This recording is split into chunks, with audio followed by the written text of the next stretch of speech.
All right, there we go. All right, so you can see the overview of the presentation right now. Just give me a thumbs up or somebody just make sure I can see the stuff. Looks good, Dan. Okay, right. So here, basically what I'm going to do is kind of talk, most of it I'm going to summarize the military situation or what's happened and talk about why it's played out the way it has, where we saw a big Russian, or the Russian made gains quite early, but then were stopped, and now the Ukrainians are rolling them back. And talk about some of the recent developments just from the last month, some critical moments in here, and then what this tells us about how this is likely to develop over the next, well, few months to possibly a year out. All right, so just as we've got kind of, you can think about it, this has taken place in 4 stages. We had about the first month where the Russian forces invaded and made a lot of early gains. Then in late March to early April, they pulled out of northern Ukraine up near Kyiv. You had a long period, 5+ months, where, as you'll see, there's very little change in what's going on. It's a stalemate. But starting in late August, the Ukrainians have been able to very effectively counterattack and make some significant ground back. So just looking at this, for example, this is what we see in the first month. Remember, the war began on February 24th. And in the first week, which is the image on the left, you can see that Russian forces are coming out of Belarus, got very close to Kyiv, coming out of Belarus and Russia to kind of start to surround Chernihiv, were on the edge of Sumy, they were on the edge of Kharkiv, and they also started moving out of their occupied areas in Luhansk, Donetsk, and Crimea into southern Ukraine, including taking Kherson and surrounding and starting to occupy Mariupol. So a lot of movement in just the first few days of this. I mean, again, March 2nd was a week into the invasion. In the next 3 weeks, they expand, but as you can see, it already starts to slow down. And by March 24th, this is pretty much, in a sense, the high water point of the Russian advance. So you can already see that they didn't make that after their first week, they didn't get much closer to Kyiv. A little bit. You can see the area marked off separately. They expanded their control a little bit in the northern part of Ukraine. They consolidated some parts of eastern Ukraine in northern Luhansk and in the south. But most of the action was actually, the biggest gains were in the first week. About a week later, they actually Putin gives up on the idea of seizing control of Ukraine. At the beginning, by April 1st, you can see that the Ukrainians are starting to push the Russian forces back near Kyiv and near Kharkiv. And in the first week of April, Russian forces withdraw completely from that entire region. So their major effort to try to take Ukraine by a coup de main, a quick strike to seize the capital, failed. And a little over a month into the war, Vladimir Putin and his commanders had recognized that and pulled out. You see that in the eastern part, from Kharkiv around all the way across to the south, they've got a fairly large swath of Ukrainian territory occupied. In the right-hand map, it shows the areas that were occupied in 2014 in Luhansk and Donetsk and Crimea to show the new gains. Now try to keep that in mind. It doesn't matter too much. You're not going to see a lot of change for the next several months. Here I've got April 24th or 28th and August 28th. And there's I'm going to flip back and forth here a second. I could have had a comparison. Between April 7th and 28th, there's not a heck of a lot that happens. And if you look at these two maps, they are almost identical. So for the next 4 months, there's almost no change in conditions. The Ukrainians are able to take a little bit of territory between Mykolaiv and Kherson back. They're able to stop the Russian advances. The Russian troops do gain some ground in Luhansk. As you can see, they've got a little bit of a gain there, but on the other hand, the Ukrainians push them back a little bit around Kharkiv. So really you have a 4-month stalemate where very little is happening. And then August 29th, things break free. And on August 29th, you've got a Ukrainian counteroffensive begins in Kherson. Interestingly enough, they actually, in a sense, warned the Russians this was coming. They actually started talking about a counteroffensive to liberate Kherson by early July. So they were warning Russian forces this was happening, and this caused the Russian military to redeploy some tens of thousands of troops from other parts of the front into this area to try to stop it. We'll get back to that in a little bit, but you had a significant amount of troops redeployed into the area. But it didn't matter too much because on August 29th, Ukraine counterattacked or began their counteroffensive, and they've managed to liberate a significant chunk of the territory in the last, what would that be, about 7 weeks?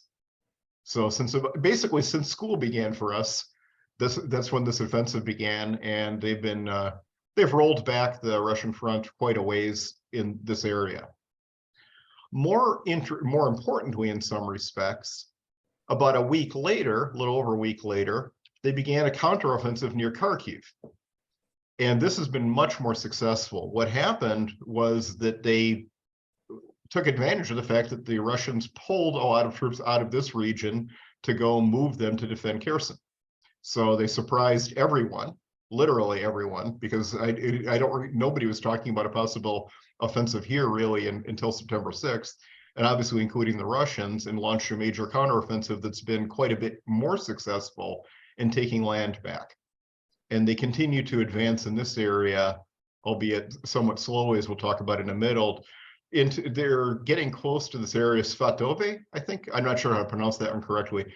Yeah, but if they are, that's in the center right there of Luhansk, and if they're able to take that, that'll really undermine the ability of the Russians to defend Lysychansk and Sverdlovets. It's not on the map, but those are in about the center of that area. So they've got a real chance of breaking through and rolling up that entire northern part of the frontier in the relatively near future.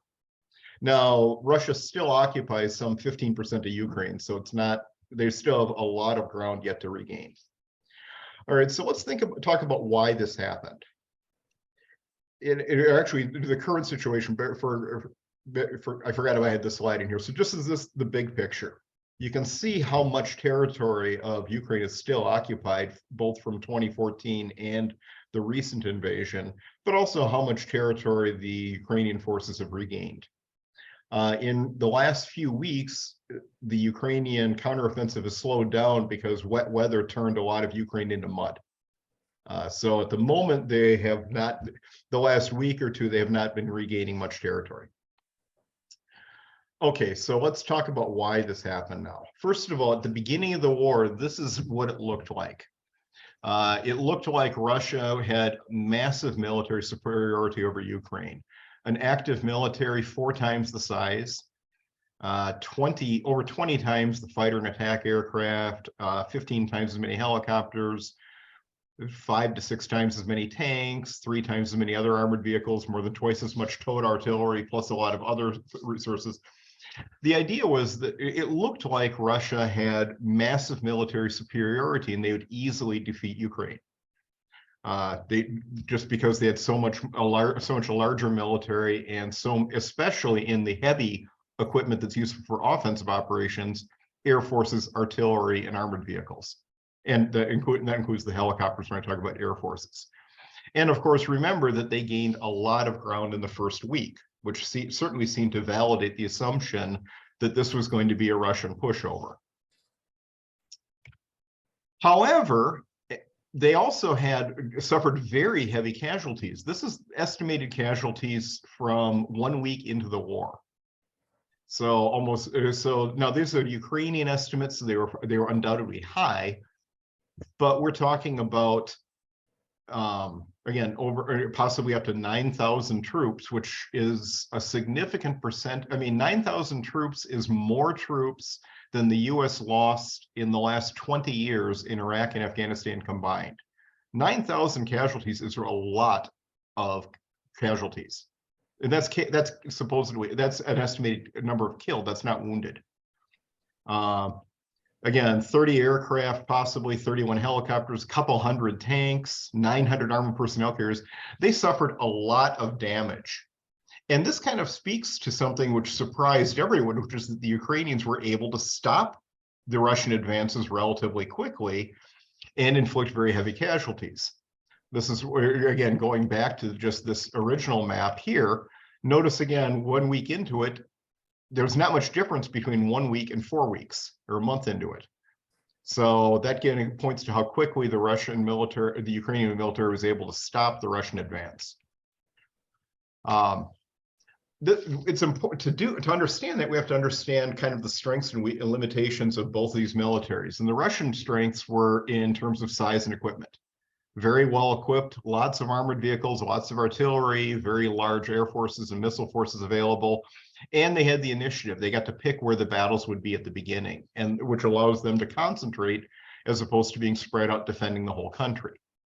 On the other hand, as we've learned, their troops are largely poorly trained, they're undisciplined, and they've got low morale. Their officers are not trained to operate flexibly and have initiative on the battlefield, but rather they're trained to rigidly follow orders. There's one area, there are a couple of places, for example, where literally day after day after day, we saw Russian troops attack the same town and get defeated every day, as though the people in charge felt that they were not able to have an attack of common sense and say, maybe we shouldn't attack there. Their senior commanders, as I've noted in the past, are selected for loyalty, not competence. And Vladimir Putin has a tendency to micromanage what they do. We also have learned or really understood the effect of endemic corruption, which is that a lot of their weapon systems in storage haven't maintained properly because people were basically stealing the money instead. We also see that for procurement. In fact, we're kind of foreshadowing something. The Russian military is apparently missing 1.5 million winter uniforms that they thought they'd bought. So somebody decided to steal that money, which as we approach winter is going to be a problem. It turns out they also don't have the logistic capabilities needed to support long-range military operations. That's part of the reason they stalled outside of Kyiv, was they literally ran out of gas. And they were not able to resupply effectively because the Ukrainians attacked their resupply convoy. It's shown, basically what seems to happen is that if they get more than about 25 miles from a railroad depot that they can use, they have trouble supplying an offensive operation. So they're very limited in their logistic capability. They also have problems with unity of command because there are multiple independent armed forces represented. The Russian military actually divides ground forces from airborne forces, both of which are present here. So they've got their ground troops, but the airborne troops aren't under the command of the ground forces completely. They also have the Donetsk and Luhansk republics have independent militaries, not really, but they have some independent control. You have some interior ministry troops, some National Guard troops, and you've got you've got Chechens, Kadyrov brigades, which are on loan they're like the presidential guard of the Chechen ruler. And then you've got private military corporations like the Wagner Group or the Wagner Private Military Corporation, which has its own little mini army of about 5,000 people. And all of this makes it really hard to coordinate. Over time, we see the erosion of their military capabilities is incredibly severe. Again, these are Ukrainian estimates, so they're probably overestimates, but not by much. While the Ukrainians are estimating a little over 65,000 Russian soldiers have died since the beginning of the war, which would be what, almost 10 months ago. U.S. defense intelligence estimates aren't much lower than that. And just again, to put this in perspective, that means that in the last less than 8 months, the Russian army has lost more soldiers than the U.S. lost during Vietnam. Again, so this is incredibly damaging to their military. And of course, they've lost something on the order of 1/5 of their total number of tanks, better than even or close to that for armored vehicles. You see that one-fifth or one-sixth of their fighter aircraft, a higher percentage of their helicopters based on these estimates. They've had very severe losses, and they lack the heavy equipment needed to replace this. Although they've got massive depots of weapons and storage, as we'll talk about a little bit, it turns out it's in very bad condition. A lot of it hasn't been maintained. In fact, a fair amount of it was stripped and sold on the black market, apparently. And they're having trouble producing new equipment because the sanctions on, especially on integrated circuits of computer chips, is preventing them from manufacturing modern weapons. They found examples of things like Russian drones that were apparently controlled by a circuit board that was repurposed from a washing machine because they couldn't import actual what they normally use. Again, logistics remain a problem. They have not figured out how to keep their troops supplied, and because of the leadership and personnel problems and generally poor morale because their troops tend to be abused by the people above them, they're not fighting well. So that's part of why this big military turned out to not be anywhere near as capable as everyone expected. It also has to do with the way they're fighting. They're not able to conduct sophisticated combined armament operations, which are when you have armored vehicles and infantry working together with air support and artillery moving rapidly across a battlefield. They literally can't do it because they don't have the skills. Their pilots aren't well enough trained, their troops aren't well enough trained, their officers aren't well enough trained. They just require a lot. They're not structured to be able to do that. So instead, basically, once they started facing resistance, what they do is they stop, and then they start sending forward small groups, usually a couple hundred personnel and some armored vehicles, to get shot at. And when the Ukrainians shoot back, then they know where the Ukrainians are, and they just bombard it with artillery. So we see this in terms of towns. That's a picture from Mykolaiv during the battle for that. And we see this in the field, where those are all artillery. Those are basically artillery impact craters that they drop there. So you've got this basically, creating a massive future problem in terms of all the shell fragments and unexploded ordnance that a farmer's going to have to deal with. But it's very indiscriminate, which means it's actually fairly ineffective. Eventually, they can usually get the Ukrainian forces to withdraw because they've been shelled so much, at which point then they advance until they run into them again. And as I mentioned, due to the logistical issues, they can't get very far away from their supply routes. So that's part of the reason they haven't gone very fast and been able to advance, is they just are unable to carry out quick offensives. Let's contrast or let's talk about why that is. I forgot what order things were. A lot of this has to do with the nature of Russia's government. As I mentioned, or talked about in the past, corruption is endemic in Russia. That's Putin's dacha, supposedly. It cost something like $1.4 billion to construct.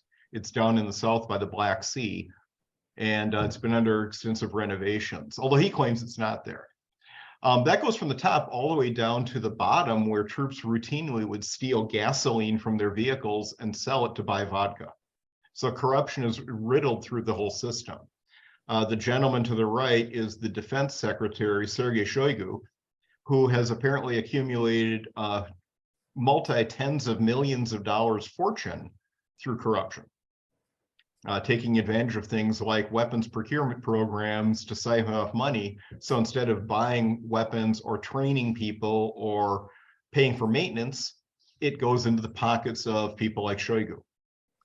The other thing is that, to put it bluntly, Putin doesn't trust his army. In the United States, the military is well respected, right? I mean, it hasn't always been this way, but we respect veterans, we respect public service. The military personnel are fairly well paid, they're well treated, there are a lot of benefits to this. That is not the way it is in Russia. And partly that's by design. Vladimir Putin is a creature of the old KGB. He's an intelligence officer. And he relies on the intelligence services and the internal security services, like the Ministry of the Interior, to stay in power. And he keeps the military weak, in part to prevent it from becoming a threat.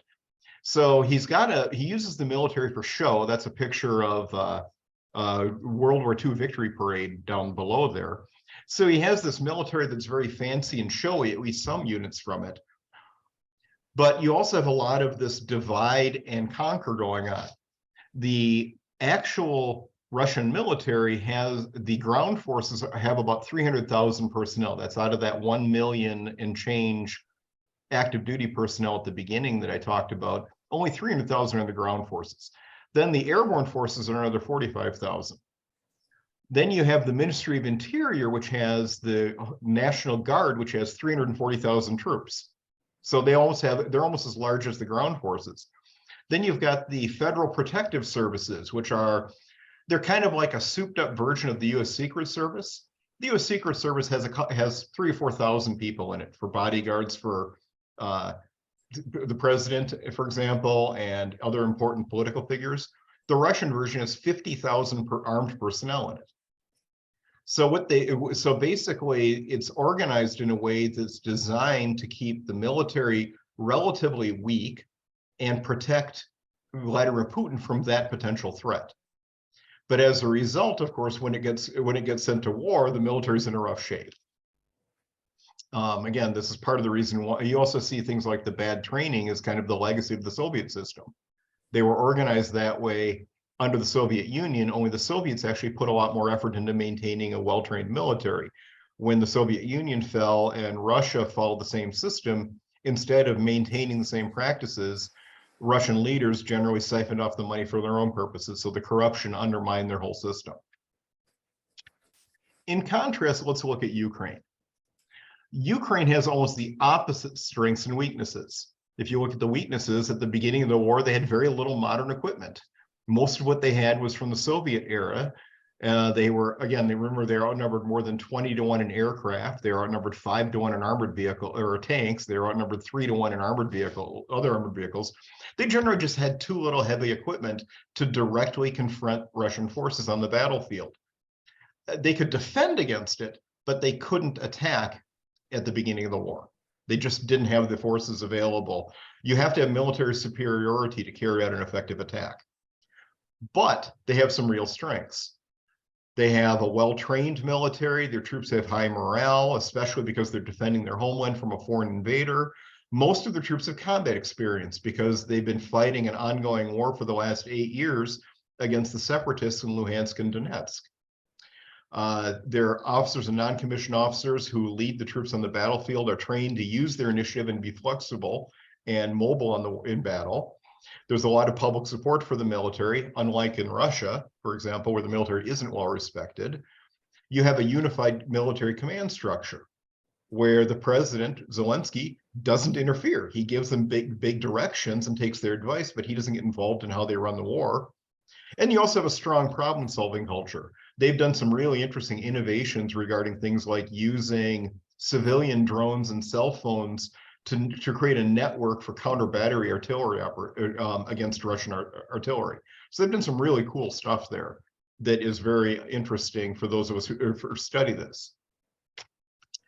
The other thing is that unlike the Russian military, which was beginning weaker as the war went on, Ukraine's military has gotten stronger, and it's gotten stronger for 3 reasons.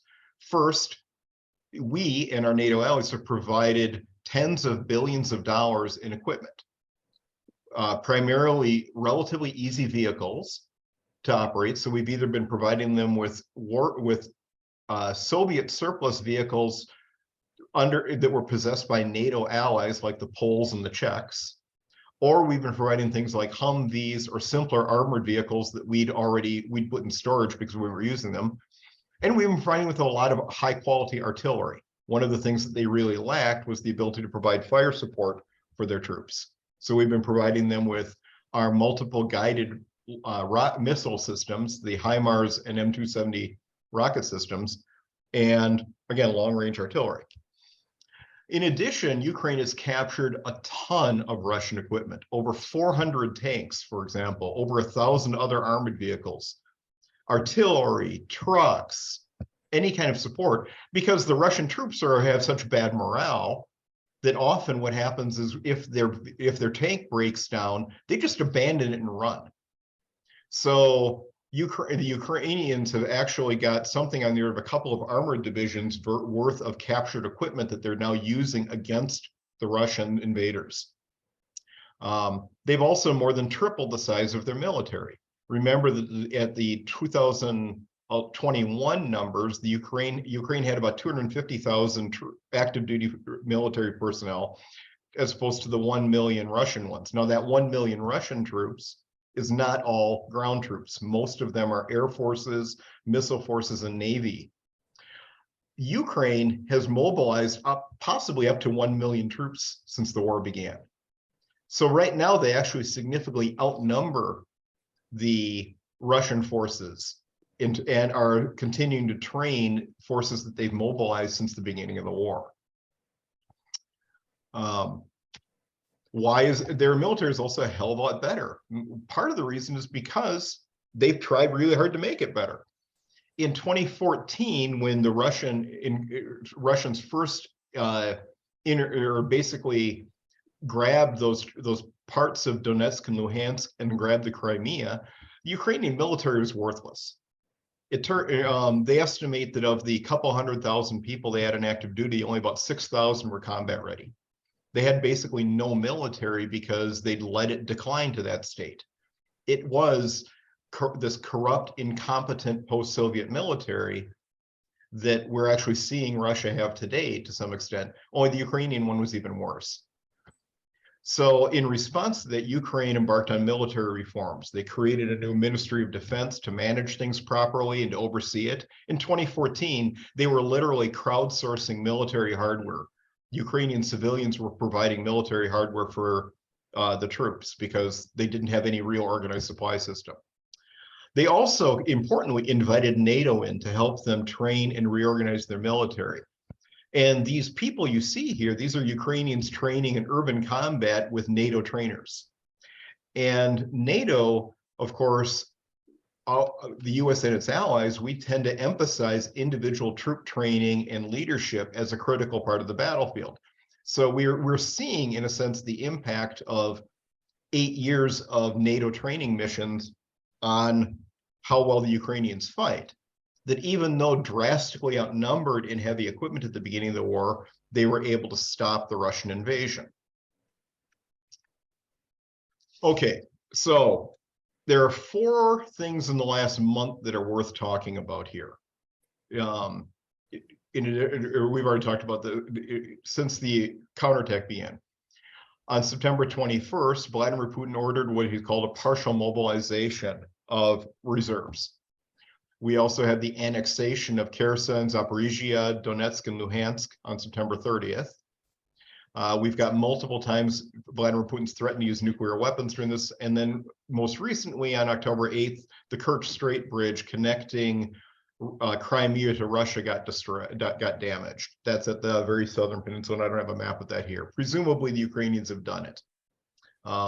There's a little bit of not really coming clean as to what happened from the Ukrainian point of view, but everybody's acting like they did it, and they've sort of hinted they have. All right, so the partial mobilization is a call-up of up to 300,000 additional personnel. Now remember, the entire Russian ground forces at the beginning of the invasion were only 300,000 personnel.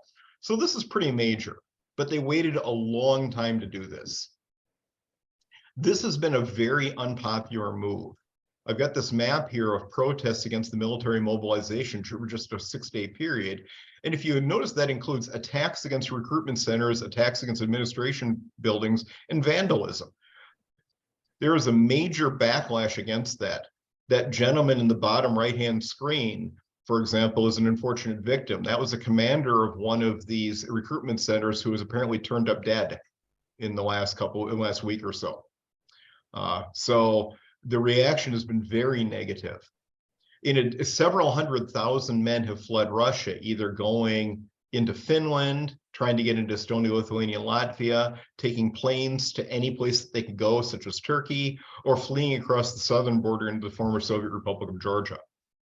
More people have fled Russia than have been drafted, to give you an idea of the scale of this. And there are also many young men, or not so young men, hiding within Russia to avoid being drafted. you can kind of look at this picture of draftees. We're not talking about young men. Look at the gentleman in the front row on the left. He looks like he's older than I am. Overweight, out of shape, haven't been on duty in a while, and not happy to be there is kind of the description of these people. This is unlikely to have any real impact on the war. These people do not know how to fight. They've been out of the military for years, if not decades at this point. And the Russians are not training them before they're sending them into battle. Some of them were deployed into Ukraine within less than a week of being, let's say, called up, mobilized, drafted.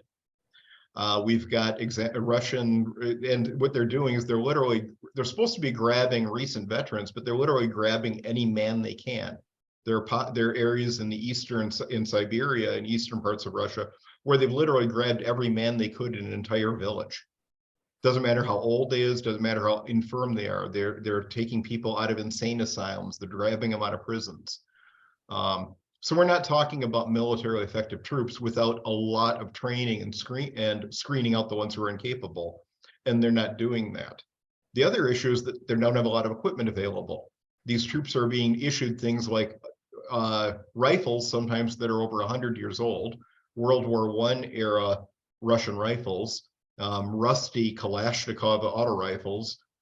They don't have uniforms. In fact, they're getting examples where, in this case, their families are being asked to provide them with things like body armor, medical kits, and even food. So it's a real mess. These troops are not going to have much impact on the war. Unfortunately for them, if they get deployed to Ukraine, they just become cannon fodder because they're not going to be militarily effective, but they're getting put on the battlefield. The annexation of the Ukrainian Oblasts also hasn't worked well. That shows the border again of Kherson, Zaporizhzhia, Donetsk, and Luhansk, the areas supposedly annexed after a referendum of the population that showed that between 80 and 90% of the people who were there voted to become part of Russia. Now, of course, nobody takes that seriously because they were sending armed people around to round up people to vote. And then, of course, and we're standing over to make sure they voted in favor of annexation. Now, it's not clear exactly why he did this, other than maybe it makes it legally easier to justify deploying conscripts to those regions, because under Russian law, except for during time of war, conscripts aren't supposed to be deployed outside of Russia. And this is not a war. This is a special military operation, according to the Russians. And it also, of course, is used to then justify the nuclear threats that Vladimir Putin's been making. Now, this hasn't been received well with the international community. The UN General Assembly condemned the vote 143-5. The 5 countries that voted against it were Russia, no surprise, North Korea, Nicaragua, Venezuela, and Belarus. But even a lot of otherwise sort of allied countries like China abstained. So this is not helping. Let's look at the threat to use nuclear weapons. Putin has been hinting or suggesting he would use nuclear weapons as part of this. And there is it's more likely now than it was earlier in the war, because as the prospect of losing the war goes up, there's a chance that he might see a reason to use nuclear weapons. It's really unclear why that would happen, though, because frankly, it won't help him. There's no battlefield benefit to using a nuclear weapon against the Ukrainian forces because they're too spread out. He would have to literally use dozens of nuclear weapons to try to eliminate a significant number of Ukrainian troops, but doing that would render a good chunk of the country, well, certainly parts of it could be uninhabitable, but it would make it impossible to carry out military operations there because of all the damage the nuclear weapons would do. And of course, the fallout could quite possibly go back over Russia. It won't make Ukraine more likely to negotiate a settlement. They've already they're getting absolutely destroyed in many respects by this war. We don't know how many Ukrainian civilians have died, but it's been in the tens of thousands. We've had Ukrainian cities destroyed. They've suffered a lot of casualties, although probably not as many as the Russians. They're not going to back off because a few nuclear weapons get used. It's just going to make them more angry. And on top of that, it risks a lot more pressure, a lot more retaliation from the West. It is quite possible, depending on how extensive the nuclear strikes were, that it would actually draw NATO intervention. And NATO forces would have no problem destroying Russian troops based on what we're seeing. The additional sanctions would be also very threatening to anyone involved in this. Now, maybe Vladimir Putin would be okay with having more sanctions put on him, but everybody who's part of a decision to use nuclear forces would basically probably be a pariah for the rest of their life if they were identified. So the backlash would be huge. And even Russian allies or nominal allies, sort of friendly countries like China or India, are strongly against this. So we're not likely to see nuclear weapon use. I can't rule it out completely, but I don't buy it. I don't think it's going to happen. Most likely what we're seeing is Vladimir Putin's grabbing at straws because this is one of the things he might be able to use for leverage to see if it'll work. And it's not really having much impact. On the flip side, one of the more significant acts of the last few weeks was an apparent truck bombing that heavily damaged the road and rail bridges that connected Crimea to Russia proper, the Kerch Strait Bridge. This was one of the centerpieces of Russia's efforts to kind of take possession of the Crimea. They built this thing completely after taking Crimea to connect them and to make a physical connection. And it was their main supply route for their troops on the Kherson front. The cross routes across southern Ukraine are actually often within range of Ukrainian artillery, so they're not able to run trains back and forth with supplies effectively to get there. They have to run it across this rail bridge or the road bridge into Crimea and then come up from the south. And this damage did a lot of damage to their supply route. They're able to use one of the road lanes, but it's damaged, and it's not clear if they managed to repair the rail line enough to be able to run trains over it yet. All right, so let's just kind of wrap this up by going through 5 points about how this is likely, what we're likely to see in the very near future. First of all, I still don't see any chance of a negotiated settlement. I probably need a new cartoon because, frankly, the Ukrainians are a lot tougher looking porcupine than that these days. But anyway, Vladimir Putin continues to insist that any settlement includes or ratifies his seizure of territory. So he says he's willing to make a deal, but the areas that voted to become part of Russia need to remain part of Russia. That's not going to happen. The Ukrainians aren't going to agree to that. Volodymyr Zelensky would never agree to that because that's not what his people want. The Ukrainians are demanding, in fact, that all Russian forces leave the country, including the areas seized in 2014 in Luhansk, Donetsk, and Crimea, and returning all territory to Ukraine. They'd also like things like reparations for this. So there's no negotiating space between these two perspectives. On top of that, the Ukrainians are actually of the position that they don't even want to negotiate with Putin anymore because they don't trust him. And rightfully so, because chances are pretty good if he did negotiate a treaty that he could live with that would keep part of Ukraine, he would use the opportunity to build up his military and try again. So they're not interested in negotiating with him, only with his successor. So nothing's going to happen here anytime soon, unless, of course, Putin is removed from the scene. Russia can't win. There's no way they can win this war. In fact, from the beginning, they couldn't have won. They couldn't win unless Ukraine didn't fight back. They didn't have enough troops. To occupy a country of 44 million people requires about 1 million troops by the rule of thumb that the US military uses for this type of thing. And they didn't have 1 million troops available. Recall that they only had 300,000 in their ground forces and 50,000 airborne forces available. They would have had to mobilize a lot of troops to begin with. If there was any resistance, they didn't think there would be any. But from the beginning, they lacked the forces needed. And without full mobilization, they can't possibly do it. Without calling up literally millions of personnel, they wouldn't probably be able to defeat and occupy Ukraine. But even if they try, it's not clear they'd be able to pull it off. Again, we've got another picture of recent conscripts there. That's not a militarily scary looking bunch, to say the least. Overweight, old. not well equipped. If you look at that, the bottom right-hand corner, that's a weapons storage facility. They've got those tanks sitting out in the open, often not maintained, which means even if they haven't been stripped of critical parts or even engines, which has happened, it would be very difficult to get them ready for combat anytime soon. The Russians are trying. We're actually seeing them deploying T-62 tanks, which were made in 1961 in Ukraine. So they're using 60-year-old armored vehicles now.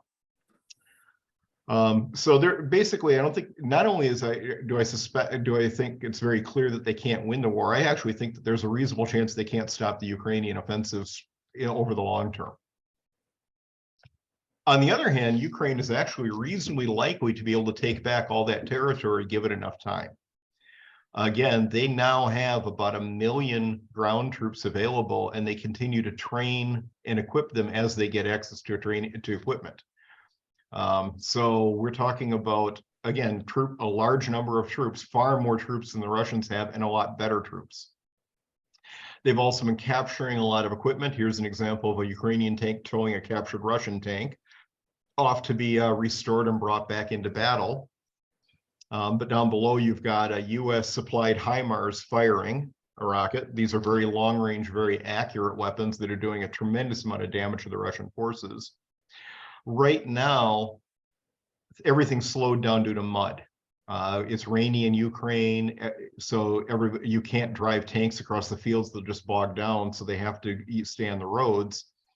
But when that ground freezes in a month or so, the Ukrainians are going to be able to continue their counterattack and probably move a lot faster again. And they are properly equipped for winter weather, unlike the Russian forces. So I would expect sometime late November into December, we'll start seeing Ukrainian offensives pick up big chunks of ground again. It might, I don't know how long it would, I mean, there's no way to know how long it'll take them, but I wouldn't be surprised if by the end of next year, they're actually able to make a good try at taking back all the territory they've lost, including the 2014 losses. Vladimir Putin, though, he's probably going to still be in power. Public protests are becoming more common. We see that at the bottom, anti-draft protests down below there. But at the same time, he still has a lot of supporters. The anti-Putin percentage of the population is still relatively small. There is some public criticism of him by, my typo, government officials, bloggers, and the media. So he's facing some, his regime, his power is looking a little shakier these days. However, his inner circle, the people he relies on to stay in support because they're in command of things like the Federal Protective Service and the Ministry of Interior, they still seem to support him. And they're the only people who can really remove him. Given his structure of government, unless we saw a mass military revolt, which we're not likely to see, he's not likely to go anywhere. Autocrats like him are rarely forced from power by protests. It does happen, but it doesn't happen very often. A losing war, though, can happen. That's kind of what happened in 1917 with the Russian Revolution, for example. So we can't rule it out. But autocrats have a very durable grasp on power, so I don't expect him to lose power anytime soon. That said, his international position is eroding. That picture of he and Indian Prime Minister Narendra Modi is where Modi literally said to his face, "This is not the era for war. This is not the time for war." At the bottom, we've got some unhappy-looking Vladimir Putin standing next to Xi Jinping, who is not as publicly opposed to what he's doing, but he's quote unquote concerned about the war, even if he's not publicly in opposition to it. In that right-hand picture, you have Vladimir Putin patiently sitting there waiting for the president of Kyrgyzstan to show up. Kyrgyzstan is one of those Central Asian republics that Russia was able to dominate until literally the last few months. Vladimir Putin's got a long habit of playing games by making world leaders wait. So he'll set up an appointment with anyone, Prime Minister of Britain, President of the United States, President of Turkey, any world leader, and he'll make them wait. They're doing it back to him now. And it's the Central Asian leaders, the ones who are countries that have been very friendly, that are doing it a lot, which tells us a little bit about how much his support and his possession internationally is eroding. And of course, we see the support for Russia in the UN has dramatically declined. Back in the beginning, when there was initially an attempt to condemn his invasion, there were a lot more abstentions and a lot more countries that voted against it than in this annexation vote. Finally, just as a note, one of the issues that supposedly helped motivate Vladimir Putin's desire or invasion was an attempt to undermine and break up NATO. This is a massive own goal geopolitically. NATO has gotten much stronger as a result of this. Sweden and Finland are very close to being official members. There are only a few more NATO members that need to ratify their admission. Ukraine has formally requested an accelerated membership. That's not going to happen anytime soon, certainly while the war is going on. But he's basically driven the Ukrainians into NATO and made NATO more willing to accept them.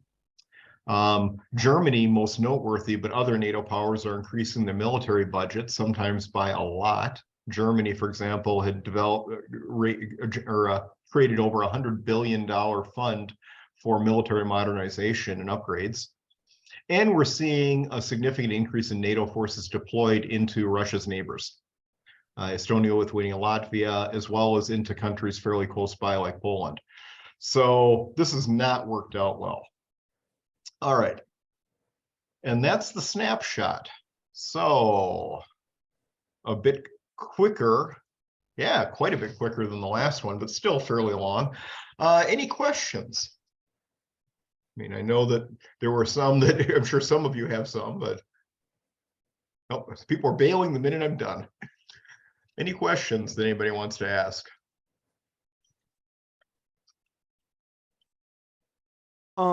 Hi, are we allowed to say them out loud? Yeah, go ahead, Liam. Awesome. So you mentioned that that in order for Putin to be deposed, the military would have to kind of step in and do that, and they're not likely to. I mean, it's theory crafting, right? But how long, like how much more of this are they gonna keep taking? Well, again, what I said was the military isn't critical to him staying in power, actually. Right. It isn't impossible that a military revolt could drive him out of power, but you'd literally need to see the military turn around and head for Moscow. That's not likely to happen, and they wouldn't probably make it there because of the Interior Ministry troops and his own private presidential guard. What'll remove him from power is if any of his inner circle, the Siloviki, as they call it, the hard men, which makes them sound like a bunch of mafia gangsters, which kind of fits actually. If they decide he's got to go, there's a chance that they could remove him. But we're not going to see, it would be more likely to see a public revolt, like a mass popular revolt like the Russian Revolution, rise up, but the people aren't showing any sign of being that close to revolt yet. Right. Thank you. Sure, no problem. Other questions? Yeah, Lonnie.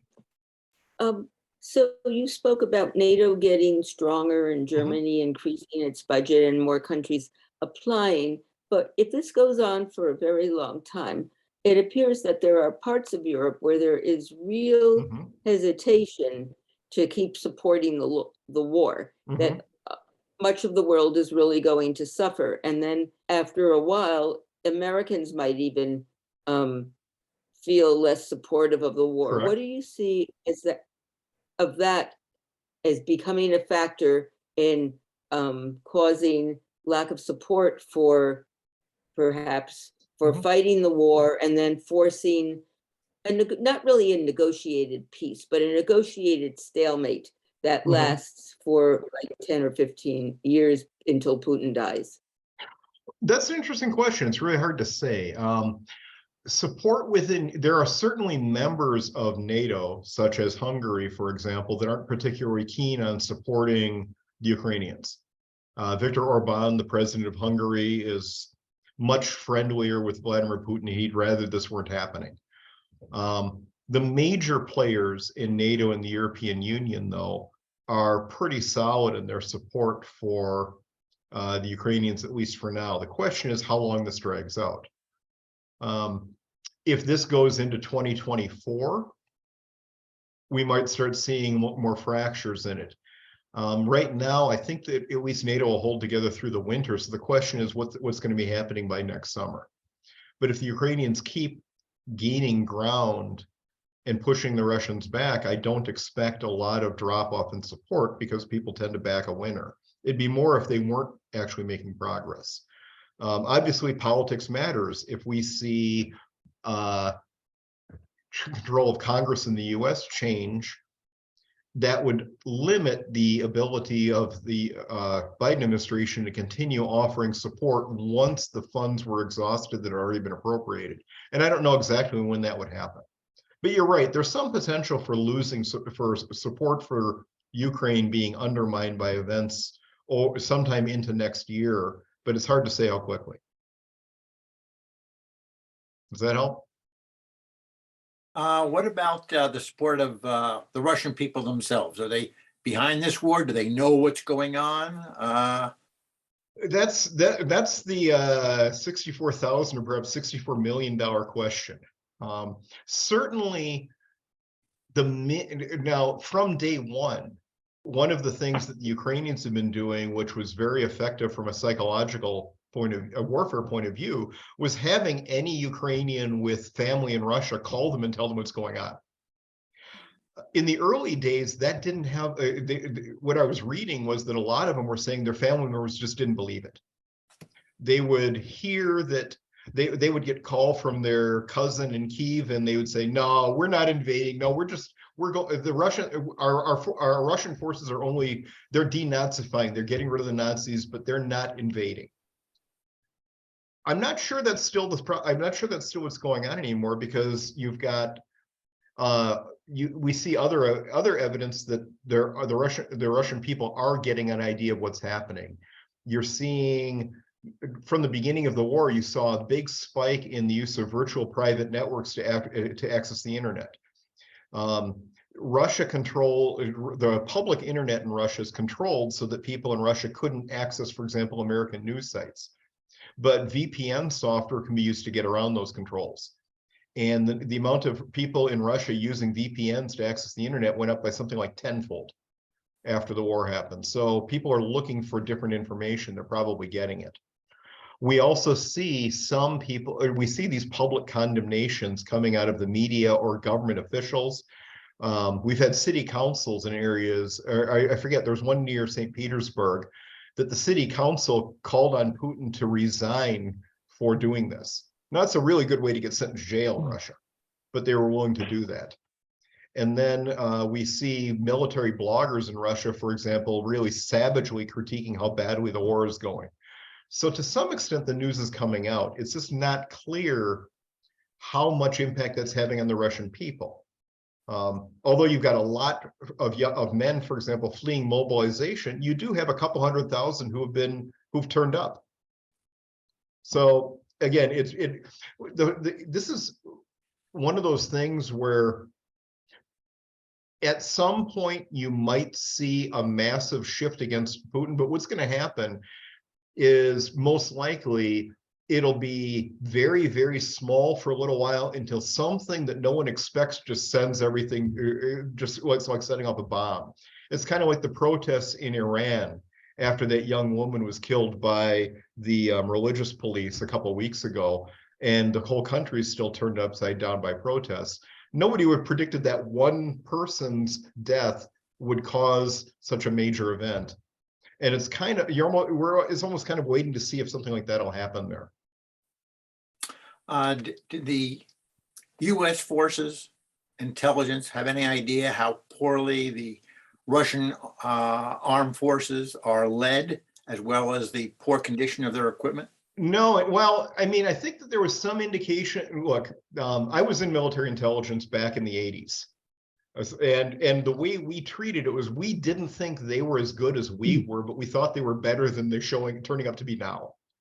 And there's a natural tendency, because you can't really observe how well somebody's trained, to assume the worst. So from what little I know about is that U.S. intelligence expected the Russian forces to perform a hell of a lot better than they have. That help? Yeah. Okay. Well, Okay. I'm disappointed that we spend so much money on our intelligence and they didn't know how poorly. Well, I mean, again, it's interesting. Again, I talked about General Hertling in his blog, in his posts on Twitter. He's retired now, and he did spend time in Russia, and he talked about how badly trained the soldiers were. But the thing is back, the Russian training system was basically call up the troops, or because there are a lot more draftees, give them really minimal training, and then send them to units for continued training. So it's a lot harder to keep an eye on how well trained they really are than in the US case, where we have a much more extensive training program and are doing a lot more public training. So it's hard to tell. I mean, you're right. It's disappointing in a sense that to have that kind of an egg on the face of intelligence. But yeah, it's really hard to, because this stuff is intangible. You don't know exactly. I mean, you can count how many tanks they have, but it's hard to know how good they actually are, or how good their crews are, or how good their officers are until you actually see them in battle. Thank you. Sure. Just a second, Fred. There are a couple questions here that were sent. Yeah, sure, Brittany, if you need to go, that's fine. Aiden had asked, can we see if the war, or would we also expect the war to have an impact on other countries' elections like ours if it continues? Could be. I mean, I don't study American politics. It's not my area. I don't know how this could play out. I do know it's a partisan issue in the United States. There are Republican Congress people, for example, who are publicly opposed to our role, but it's hard to say whether it'll have much of an impact. I really don't know, Aiden. Okay, Fred, and then we'll go to Jenner's question she wrote, since I think he had his hand up first. What do you got, Fred? Can you hear me okay? Yeah. Can you hear me? Yeah. Thank you. Thank you, Dr. Lake. Seems to me that the one major objective of U.S. foreign policy is to bleed Russia dry through this war. And the problem is that it risks greater destruction of Ukraine, a much more expensive rebuilding of Ukraine, prolonging the effect on the world food supply, the energy situation, and I think it increases the risk that Russia uses, nuclear weapons to some degree. So I think there's a letter from in Congress circulating now that's calling for the U.S. to encourage some kind of negotiations while also continuing to give aid to Ukraine. Mm-hmm. What's wrong with that approach? And on the other hand, if Russia's so weak, why doesn't NATO just go in and put an end to this? Well, what do you think would happen if NATO went in or sent in forces directly? I don't know. That's where we're likely to get nuclear weapon use. Okay. I mean, honestly, you can't look at the options here. So what options do we have? I actually don't think this is anything close to as deliberate an attempt to bleed the Russians as has been or some have implied or argued. You basically think of it in terms of there are three options for a country like the United States when faced with something like this happening. One is do nothing, let it happen. One is, if we wanted to, we could counter invade. And the third option is to support the defenders if it looks like they're able to fight effectively. So what happens if we do nothing? Well, I mean, again, I'm just putting myself in Joe Biden's mind, which of course I'm not able to do very well necessarily, but I would look at this and say, first of all, we don't want to undermine the principle of territorial integrity and state sovereignty. The idea that countries should be able to govern themselves and that their territory should not be seized through force has been central to international politics since World War II, or really people tried to establish after World War I, and it's probably helped make the world a somewhat more peaceful place, at least from the wars of empire and imperialism that we used to see happen. So we don't want to allow that. So trying to preserve that principle is important. That's kind of why we intervened to overturn the Iraqi invasion of Kuwait in 1990, in part, was for the principle. So letting it happen, and of course, we're also dealing with a government that was democratically elected. So that's also another thing. We don't necessarily want to watch an autocrat topple a democracy, however imperfect and somewhat corrupt Ukrainian democracy was. They have major corruption problems, but we'd had, I mean, Zelensky took office in a free and fair election. So it's not, I mean, doing nothing wouldn't be attractive. And again, we also don't want to embolden Vladimir Putin to keep pushing other neighbors, because that's another possibility, is that if we didn't try to stop him, or we didn't try to help Ukraine stop him, that might make it more likely that he would try to do something else somewhere else. On the flip side, of course, the maximal response would be to send US troops directly into battle. Now, that would work, right? I mean, we could clearly we could defeat the Russian troops based on what we're seeing there. We didn't necessarily know that it would be as easy as it would probably turn out to be, but there are US and NATO forces in Europe that we could potentially use. But to do that would require our NATO allies to go along with it. How likely are they to go along with a direct US or NATO intervention against an invasion of a non-NATO country? That would be tough. It'd be very difficult to get their permission to do it. And if we did, it would be very risky, because if we invaded, say we invaded from Poland, all of a sudden those Russian ballistic missiles, even if they're not nuclear, are starting to target Polish cities. The government of Poland might not want that happening. So you start running into that problem at that end. I suspect that the decision to arm Ukraine heavily was made because they were successful at stopping the initial invasion. And the minute they'd stopped the initial invasion, the decision to provide support to hopefully allow them to, well, at this point, actually defeat the Russians and chase them out of the country, became a plausible alternative. I don't think it's as direct as trying to bleed the Russians, and I certainly don't think it's out of lack of care for the lives being lost in Ukraine that's going on here. I don't think that it's like, well, better to let Ukrainians die, for example, than Americans. I think it's a little more complicated than that. I don't think it would have been very difficult to actually get to authorize it. It would have been, you'd never have gotten Congress to authorize it, and it would have been hard to get our allies on board. So really, it's between doing nothing and supporting the Ukrainians. And it seems like kind of a no-brainer to support the Ukrainians if I think about our goals for foreign policy under the Biden administration. What about encouraging peace talks? Huh? Encouraging peace talks. What about encouraging peace talks? Well, I mean, we are encouraging peace talks, right? But what peace talks are possible? Do you want the Ukrainians to give up their own land that was seized by force? Democracy Now! Reported that Boris Johnson met with Zelensky and basically told him to put a kibosh on the talks that were in Turkey a while ago, and that were you aware of that? No, I haven't heard anything about that.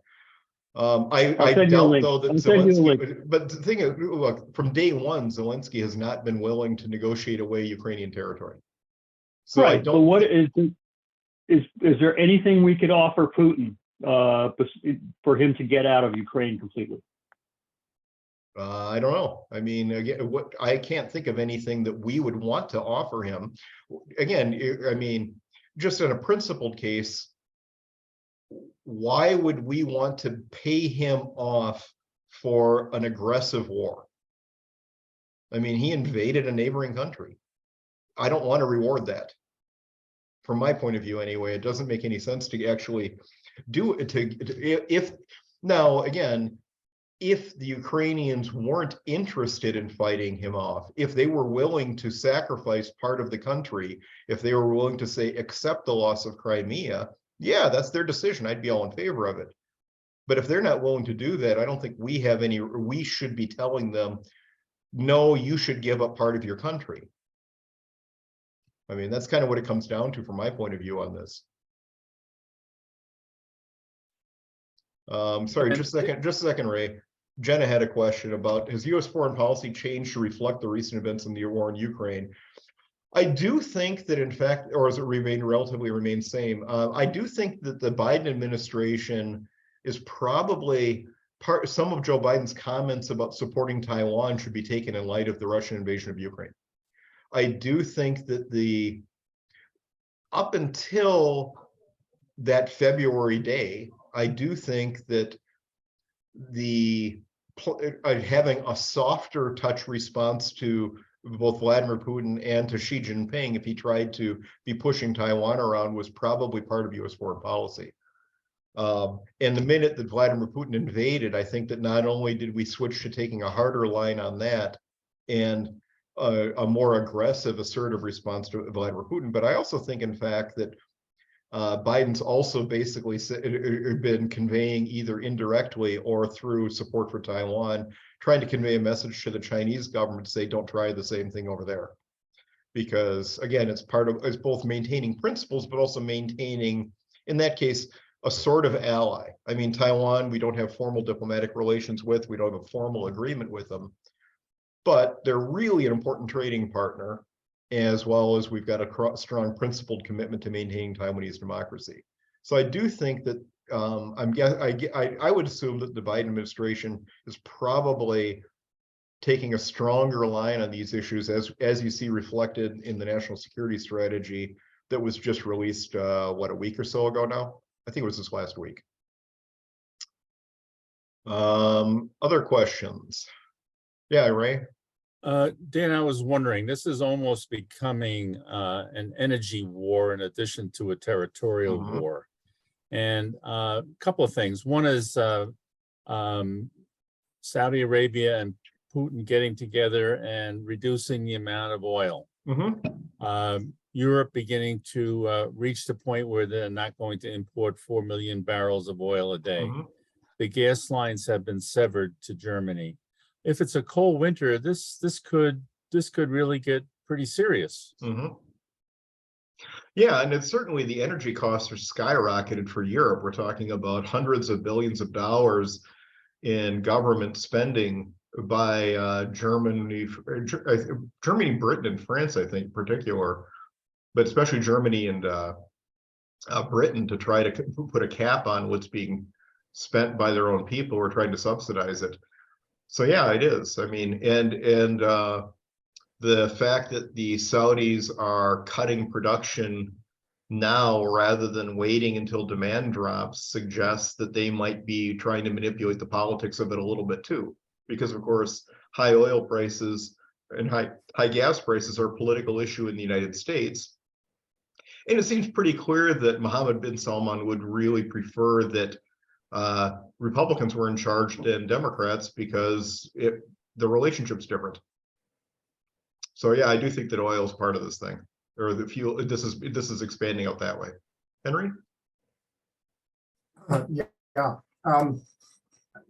Let me give you a more positive scenario. Please. Okay. Not that I published this, but I was one of those, at least among my friends, who said, I think the Russians are going to get their asses kicked early on, when everybody was very much worried about Ukraine was in trouble. So I'm going to go out on the limb also positively. I think the winter will be hard on everyone. But by next summer, the Europeans will have pretty much sufficiently, what's the word, divorced themselves from dependence sufficiently on Russian oil and gas. And Putin, I think, will be by then in very, very serious trouble. And my guess is what would happen then is that someone from within the inner circle will essentially take over, send Putin into exile, nice rich exile, in Iran or some places like that, and say, look, this is a new era. We have no, Putin made a mistake, he miscalculated, Mhm. and we've got to act accordingly. Mhm. Zelensky has said, we're ready to negotiate with anyone but Putin. He hasn't Right. said with anyone but Putin and his gang. Hmm. It's going to have to be from within Right. the leadership. I agree with you. It's not some nice, all the elements of, what do we call it? Not cooperative, but you know, the old Soviet system, which and the old somewhat of other countries like that had some kind of, it wasn't one man rule. There was some kind of collective leadership. Right. Mhm.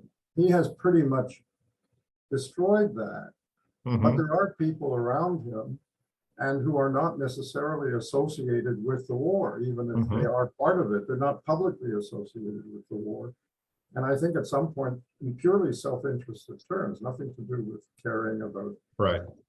anybody, but anything beyond that, they'll simply say, it's not in our interest to continue, and we can do so by associating Putin with this failure and changing course. You can then have a negotiation with Zelensky, which would amount to removing all soldiers, but having some kind of a status within the Russian that Russian element, not a formal military or policing status, but some kind of special diplomatic arrangement or something that could be a bit of A face-saving move. yeah. So that's, if I had to go out on a limb, I think we're going to see something like that probably next summer. Yeah, I think that's actually fairly plausible. I would say militarily, I think that the minute the ground freezes, the Ukrainians start grabbing chunks of territory back again, and the Russians have trouble stopping them. Which is, I mean, I don't necessarily think they'll be able to go fast enough to regain all of the territory during the winter, but then they'll be able to make another run at things next summer. So yeah, I think that they're going to have regained a lot of their territory by this time next year, most likely. And at that point, that's when you get the opportunity within the Russian government for, let us say, a change of who's in charge, and with an agreement to withdraw for some kind of a fig leaf of, I don't know how they would define it. Yeah, I think that's quite completely plausible. Other questions or thoughts?